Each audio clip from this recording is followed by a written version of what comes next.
તો ઉત્તરાખંડના પિથોરાગઢના ઊંચાઈવાળા વિસ્તારોમાં તાજેતરમાં થયેલી હિમવર્ષા પછી આદિ કૈલાશ ક્ષેત્રના મનમોહક દ્રશ્યો સામે આવ્યા છે। આ વિસ્તારો હવે સંપૂર્ણપણે બરફના સફેદ ચાદરથી ઢંકાઈ ગયા છે। દ્રશ્યો જોઈને લાગી રહ્યું છે કે કુદરતે ચારે બાજુ પોતાના ખજાનાનો ભરપૂર સંગ્રહ કરી દીધો છે। આદિ કૈલાશની મુલાકાત લેતા યાત્રાળુઓ માટે આ દ્રશ્યો આકર્ષણનું કેન્દ્ર બન્યા છે। યાત્રાળુઓ ફક્ત કૈલાશ પર્વતની મુલાકાત જ નથી લેતા, પરંતુ આ સ્થળોને તેમની યાદોમાં પણ કેદ કરી રહ્યા છે। બરફના સફેદ ચાદરથી ઢંકાયેલો આ વિસ્તાર ચારે બાજુ ચાંદી જેવો લેન્ડસ્કેપ છે।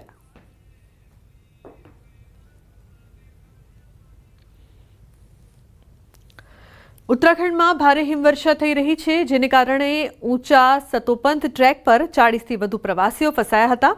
તેઓ સુરક્ષિત રીતે બદ્રીનાથ ધામ પરત ફર્યા છે। રવિવારે 40 પ્રવાસીઓ સતોપંથ ટ્રેક પર ફરવા ગયા હતા। ચક્રતીર્થ પછી અચાનક હવામાન બદલાયું, જેના કારણે બધા પ્રવાસીઓ રસ્તામાં ફસાયા। સોમવાર અને મંગળવારે ભારે હિમવર્ષા પછી પ્રવાસીઓ એક જ ટ્રેક પર ફસાયેલા રહ્યા।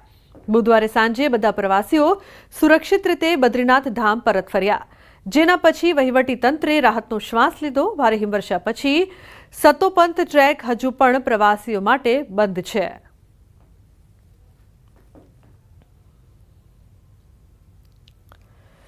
તો બીજી તરફ સરહદી વિસ્તારોમાં મનમોહક કુદરતી સૌંદર્ય જોવા મળી રહ્યું છે। સતત 2 દિવસ ભારે હિમવર્ષાના કારણે ભારતીય સરહદ પર ખાસ કરીને માના પાસ અને નીતિ પાસ વિસ્તારોમાં તાપમાન -10 થી -15 ડિગ્રી સેલ્સિયસ સુધી પહોંચી ગયું છે। હિમવર્ષા પછી આ પ્રદેશમાંથી જે છબીઓ સામે આવી છે તે કોઈ સ્વર્ગથી ઓછી નથી।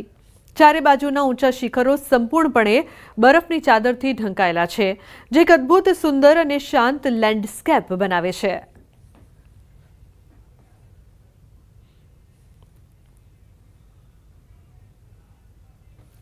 તો ઉત્તરાખંડના હેમકુંડ સાહિબમાં ભારે હિમવર્ષા થઈ રહી છે। અત્યાર સુધીમાં હેમકુંડ સાહિબમાં 3 ફૂટ બરફ જમા થઈ ગયો। કેટલાક લોકો ફસાયા હોવાની જાણ થતાં હેમકુંડ સાહિબ પહોંચેલા શ્રદ્ધાળુઓને બચાવી લેવામાં આવ્યા છે। હેમકુંડ સાહિબ ખાતે તૈનાત SDRF ટીમે તમામ યાત્રાળુઓને 6 કિલોમીટરના ટ્રેકિંગ ટ્રેક દ્વારા સુરક્ષિત રીતે ખંગરિયા પહોંચાડ્યા। ભારે હિમવર્ષા પછી ખંગરિયા અને અટલાકુડી વચ્ચે હેમકુંડ સાહિબ ટ્રેકિંગ ટ્રેક પર બરફ જામી ગયો છે, જેથી મુસાફરોને અહીંથી પસાર થવામાં ઘણી મુશ્કેલીનો સામનો કરવો પડી રહ્યો છે।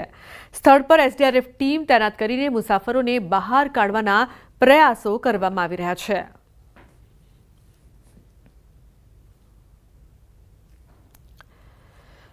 તો હિમાલયમાં 15,200 ફૂટની બર્ફીલા ઊંચાઈ પર સ્થિત શીખોના પવિત્ર તીર્થ સ્થળ ગુરુદ્વારા શ્રી હેમકુંડ સાહિબના દરવાજા ઔપચારિક રીતે બંધ કરવામાં આવ્યા।